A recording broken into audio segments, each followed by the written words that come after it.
I can see I'm laying on my whole left side, and I look down at my body and I see that I'm covered in blood, but I had no sensation from the neck down.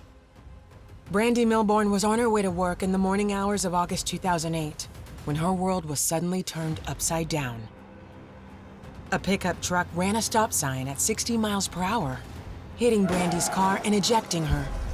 She landed over 160 feet from where her car came to rest. The next thing I know, I wake up and I'm in a field. I couldn't feel anything, but I also couldn't feel any pain. But I couldn't move arms, legs. I couldn't move anything. I kept saying, "There's something not right. There's something not right." But I can't feel anything.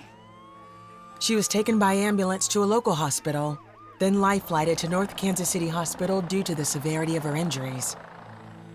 Her parents, Rick and Kathy, were notified and rushed to the hospital, unsure of her condition. Well, first I started praying because we had lost a child 6 years before this. And so I'm like, God, you can't take my only daughter, my only child left. So, yeah, it was rough. Remember driving really fast on gravel roads, praying that the Lord's hand be on her. Brandi was alive, but in critical condition. When I first seen her, it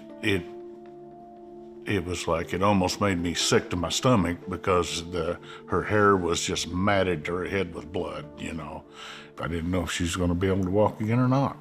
Bruising at the base of her skull indicated battle sign, a sign of a fractured skull and possible brain bleed. Brandi's cousin Marlis is a nurse and helped care for Brandi. Generally, people that have the battle sign do present with a skull fracture. And sometimes people that have those signs don't recover well at all. She didn't look good, and everybody was very worried. Family and friends continued to pray. Brandi's dad, Rick, says he was filled with peace he didn't understand. I don't know why I wasn't afraid. It was, I think, God's hand on me, telling me, I got this. I got this.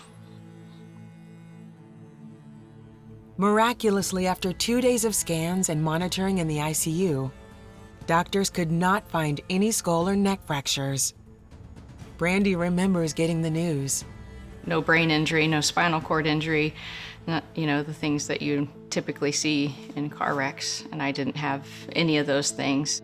To rip that car in half and throw her that far out in the bean field is just amazing that she survived that.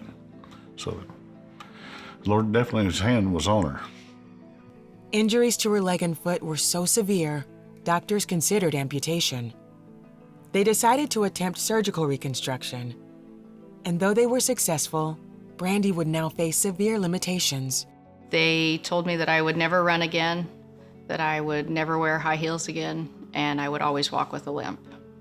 It's disheartening to think that, but again, I was so thankful that I was even alive that I figured that I could deal with those things. I made it a goal that's something I wanted to try to accomplish again.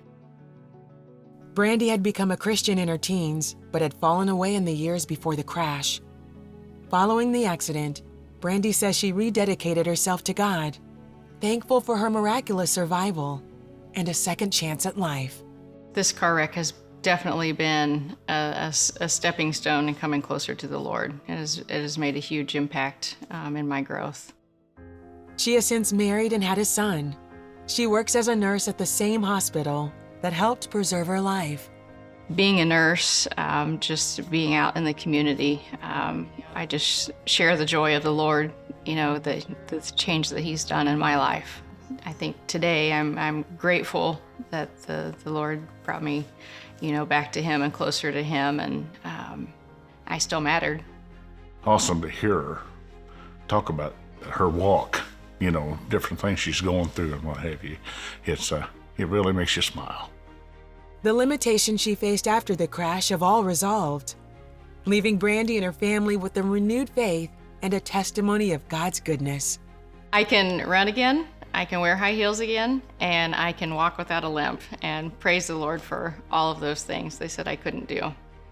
I think it's amazing. God saved her. He really did. She's a miracle, living miracle. I know the Lord's love today, and I am so grateful of his love.